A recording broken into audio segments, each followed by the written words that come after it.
আপোনাৰ ঘৰত সঘনাই সংঘাত কাজিয়া বা পাৰস্পৰিক বিবাদ হয় নেকি? আপোনাৰ পৰিয়ালৰ কোনো সদস্যৰ স্বাস্থ্য বাৰে বাৰে অৱনতি ঘটিছে নেকি? কোলাসুতাৰে এইকেইটা কাম কৰক। ঘৰ সুখ আৰু শান্তিৰে ভৰি পৰিব। ই নেতিবাচক শক্তি আঁতৰাই বেয়া চকুৰ পৰা আপোনাৰ লগতে আপোনাৰ পৰিয়ালক ৰক্ষা কৰিব। বহুতো ৰীতি নীতি আৰু বিশ্বাস আমাৰ হিন্দু ধৰ্মত গভীৰভাৱে শিপাই আছে। ইয়াৰে এটা হ'ল শিশুটি জন্ম হোৱাৰ লগে লগে কোলা তিলক লগাব লাগে, কোলা সূতা পিন্ধাব লাগে। কিন্তু আপুনি কেতিয়াবা ভাবিছেনে এই পৰম্পৰাবোৰৰ আঁৰৰ ৰহস্য কি? আধুনিকতাৰ দিশে আগবাঢ়ি যোৱাৰ লগে লগে পুৰণি ৰীতি নীতি আৰু ধৰ্মৰ কথাবোৰ ক্ৰমান্বয়ে আমাৰ জীৱনৰ পৰা আঁতৰি গৈ আছে। প্ৰতাৰণা, লোভ, খং, ঈৰ্ষাৰ দৰে আবেগ আমাৰ সমাজত বাঢ়িছে। এনে পৰিস্থিতিত আমাৰ পূৰ্বপুৰুষসকলে পৰামৰ্শ দিয়া কিছুমান নিশ্চিত প্ৰতিকাৰ আজিও আমাৰ বাবে উপযোগী। আজিৰ ভিডিঅ'টোত আমি আপোনালোকক ব্লেক থ্ৰেড বা ক'লা সূতাৰ লগত জড়িত কিছুমান প্ৰতিকাৰৰ বিষয়ে ক'ম, যিয়ে আপোনাৰ জীৱনৰ পৰা নেতিবাচকতা আঁতৰাই পেলাব।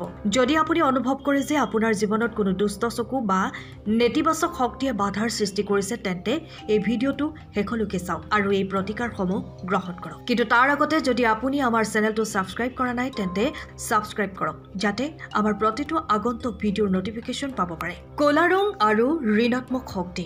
প্ৰথমতে বুজি লওক যে ক'লা ৰঙক ঋণাত্মক শক্তি নিৰ্মূল কৰিবলৈ সক্ষম বুলি গণ্য কৰা হয়। সেয়ে কুচক্ষুৰ পৰা হাত সাৰিবলৈ ক'লা তিলক, ক'লা কাপোৰ আৰু ক'লা সূতা ব্যৱহাৰ কৰা হয়। ইয়াৰ ভিতৰত আটাইতকৈ ফলপ্ৰসূ আৰু উপকাৰী হ'ল ক'লা সূতা।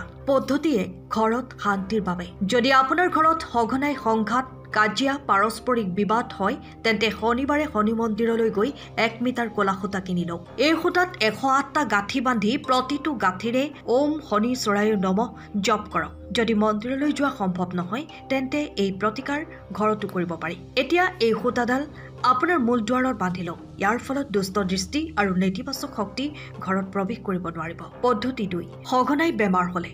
যদি আপোনাৰ পৰিয়ালৰ কোনো সদস্যৰ স্বাস্থ্য বাৰে বাৰে অৱনতি ঘটিছে, তেন্তে ক'লা সূতা এডাল এদিনৰ বাবে মন্দিৰলৈ লৈ গৈ সেই সদস্যৰ ভৰিত বান্ধিব। ই নেতিবাচক শক্তি আঁতৰাই বেয়া চকুৰ পৰা ৰক্ষা কৰিব। পদ্ধতি 3। গৰ্ভৱতী মহিলাৰ বাবে। গৰ্ভৱতী মহিলাৰ অশুভ চকুৰ প্ৰভাৱ পৰাৰ আশংকা বেছি, যাৰ ফলত তেওঁলোকৰ আৰু শিশুৰ ওপৰত নেতিবাচক প্ৰভাৱ পৰিব পাৰে। ইয়াৰ বাবে মহিলাগৰাকীৰ দৈৰ্ঘ্যৰ সমান ক'লা সূতা জুখিব লাগে। তাৰ পিছত এই সূতাডাল তেওঁৰ মূৰত 3 বাৰ ঘূৰাই আহঁত গছৰ তলত পুতি থওক বা নদীত উটুৱাই দিব। গৰ্ভাৱস্থাত এই প্ৰতিকাৰ নিয়মিতভাৱে কৰক। ক'লা সূতাৰ অন্যান্য উপকাৰিতা। ৰুদ্ৰাক্ষ ক'লা সূতাত ৰাখি ব্ৰেচলেট হিচাপে পিন্ধিলে অধিক লাভজনক হয়। পুৰণি ক'লা সূতা আহঁত গছৰ তলৰ মাটিত পুতি থওক বা নদীত উটুৱাই দিব লাগে। আঙুঠিৰ পিন্ধা আঙুলিত ক'লা সূতা পিন্ধিলে ক'লা যাদুৰ প্ৰভাৱ কমি যায়। ক'লা সূতাটো হয় মন্দিৰৰ পুৰোহিতৰ পৰা বা নিজেই ক্ৰয় কৰি বান্ধিব। আন কোনোবাই দিয়া ক'লা সূতা ব্যৱহাৰ নকৰিব।